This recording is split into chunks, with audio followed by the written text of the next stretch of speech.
Welcome back to you, son of a witch. Ready for another wizarding probe? Always. This week, we're stepping into a world of mystery and illusions. We've got two flash fiction stories to unpack. And, a touch of danger, too. Can't forget that. These were sent in by you, our awesome listeners. And we got the feeling you're looking for those quick aha moments, right? Those deep insights without getting lost in the weeds. Exactly. Bite-sized brilliance. That's what we're after. So the first story, Vanishing Act, introduces us to Sarah. She's a teenager, loves puzzles, and she stumbles across this place called the Enigma Emporium. But this isn't your typical magic shop, with the fake wands and disappearing bunnies. This one deals in illusions that feel a little too real, and then customers start vanishing after buying some pretty powerful stuff. What caught your attention about this setup? It immediately drew us in. Well, what grabs you right away is how the author ties Sarah's love of puzzles into the whole mystery. It's not just a quirky thing about her. It's like the key to how she sees everything and ultimately unravels the whole Emporium situation. Yeah, it's like her superpower. Now, the second story, Beyond the Gray.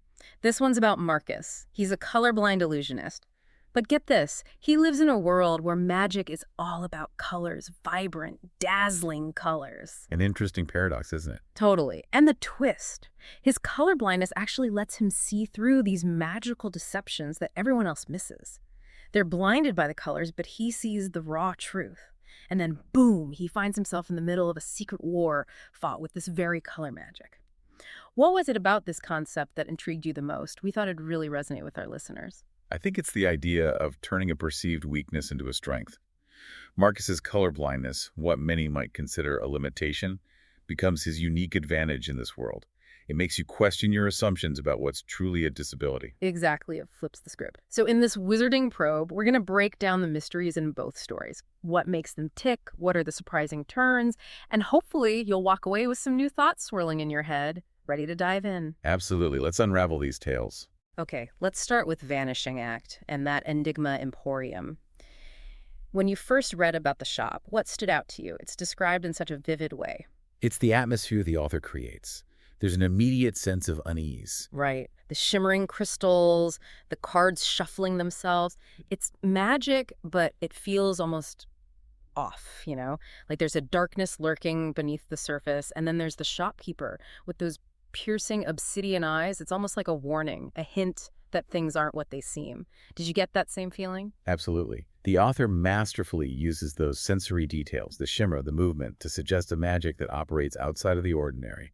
And the shopkeeper's eyes, they're like windows into something vast and perhaps dangerous. Yeah, they're unsettling. And then Sarah buys that puzzle box. It seems innocent enough given her love for puzzles, but then she starts having these strange dreams, and then that gleaming coin appears. It becomes so important later on. What did you make of that connection between the box, the dream, and the coin? It felt almost like a key being activated. That's an interesting thought. Like her affinity for puzzles somehow triggered a deeper aspect of the Emporium's magic. The dream could be a manifestation of that connection, and the coin, a physical link to that hidden power. A power only she can wield, perhaps. Right.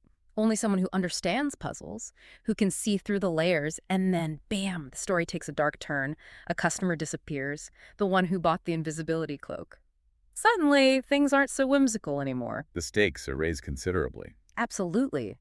And it's Sarah's puzzle-solving mind that starts connecting the dots. She sees the pattern, the connection between the disappearances and the powerful objects bought from the Emporium. It's like her hobby has become a weapon against this hidden evil. And it highlights the author's cleverness. They've taken something ordinary, a love of puzzles, and turned it into the means of unraveling a magical conspiracy. And then she teams up with Oliver, another intriguing character, drawn to the Emporium secrets. It felt like a classic partnership, the brilliant mind and well, maybe not the muscle, but someone with a different perspective, maybe some knowledge of the magical world. Definitely. Oliver's presence adds another layer to the investigation. He might be the key to understanding the more esoteric aspects of the Emporium, complementing Sarah's analytical approach. Totally. And their investigation, following the clues, deciphering the cryptic notes in those dusty spell books, it pulls you in. It's like we're solving the puzzle alongside them. It's engaging. It's a brilliant way to keep the reader hooked. You're not just passively observing, you're actively trying to unravel the mystery. And then that discovery of the hidden door pulsating with purple light. I mean, come on. In any story about magic, that's never a good sign. Foreshadowing at its finest. Right. And behind that door, the missing customers trapped in these mirror prisons. It's terrifying. Yeah. And then we learn the shopkeeper's motive, a twisted desire for true magic, for the power to bend reality to their will. It's a classic villain trope, isn't it? The one corrupted by power. It's a tale as old as time, but it's told effectively here. The shopkeeper's desire for power is presented as a consuming force, Yeah. something that blinds them to the consequences of their actions. And notice how the illusions weren't just tricks. They were gateways, traps, designed to lure people in. The shopkeeper is preying on their desires, their wishes for something more. It's chilling. What do you think about that concept, the idea that there's always a price to pay for magic, for power? It taps into our primal fears, doesn't it? The fear of the unknown, the fear of getting what we wish for, but at a terrible cost. It's a cautionary tale, reminding us that true power might not lie in bending reality, but in understanding and accepting it as it is. That's a profound thought. Now, the climax of the story is intense. Sarah using the coin, Oliver with the firelight, a brilliant contrast between magic and the mundane. They shatter those mirror prisons. The shopkeeper is enraged, but Sarah stands her ground. It's a satisfying victory seeing her overcome this dark force. And yet there's a lingering sense of unease. The final image of Sarah, with that purple glow in her eyes and the burn mark, suggests that the encounter has left its mark on her. It's a reminder that even in victory, there can be consequences. Right. It's like a scar, a reminder of the darkness she faced. It makes you wonder, has she been changed by it? Has she been touched by the magic she defeated? That's what makes these flash fiction stories so compelling. They leave you thinking, pondering the possibilities. They spark the imagination. Exactly. All right, let's move on to Beyond the Gray. Now, this story starts with such a unique premise. Marcus is colorblind in a world where magic equals color. It's like being tone deaf in a world of music. But the amazing thing is, his colorblindness becomes his strength. What did you think about that inversion? I found it incredibly clever. It challenges our preconceived notions about limitations. Marcus's disability becomes his superpower, allowing him to see through the illusions that everyone else is blinded by. Yeah, it's like he has X-ray vision for magic. And the setting, the traveling carnival, it's so vibrant, so full of color, it amplifies that contrast between his world and everyone else's. The carnival becomes a metaphor for the deceptive nature of the world itself. Everything is bright and dazzling on the surface, but beneath it all lies a deeper, darker reality.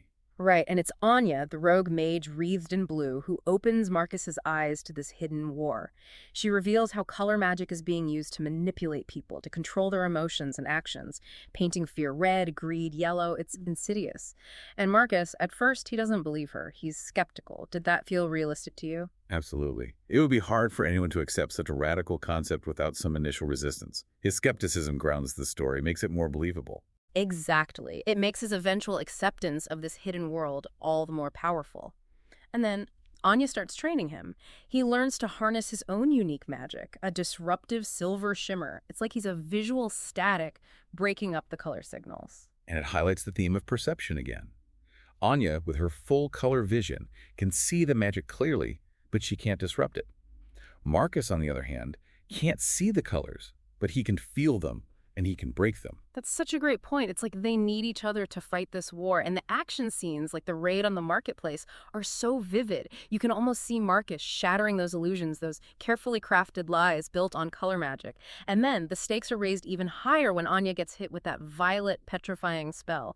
A classic way to show us just how dangerous this magic is. It's a reminder that even those who wield magic are vulnerable to its power. Absolutely.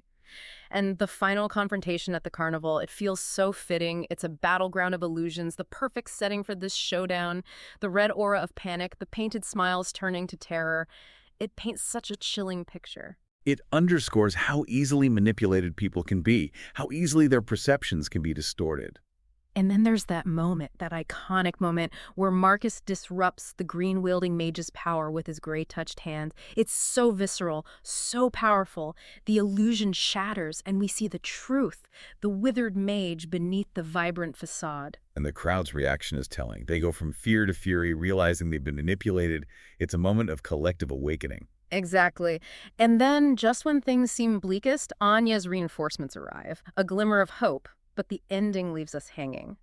Did Marcus survive? Will he be changed by his exposure to magic? Another fantastic cliffhanger. It's the hallmark of great flash fiction. Leaves us wanting more, pondering the possibilities. It sparks our imaginations.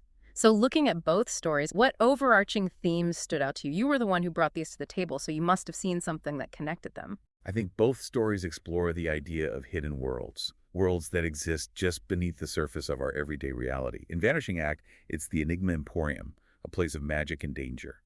In Beyond the Gray, it's the world of color magic, a world that most people are completely unaware of. It's like they're both saying, look closer, there's more to reality than meets the eye. And the role of perception is so crucial in both stories. The way we see the world shapes our understanding of it. Absolutely. In one story, illusions blind the characters to the truth. In the other, a different way of seeing allows the protagonist to see through those illusions. It makes you question your own perceptions. What are we missing? What's hidden in plain sight? That's a great question to ponder. And both stories warn us about the dangers of seeking power, of messing with forces we don't fully understand.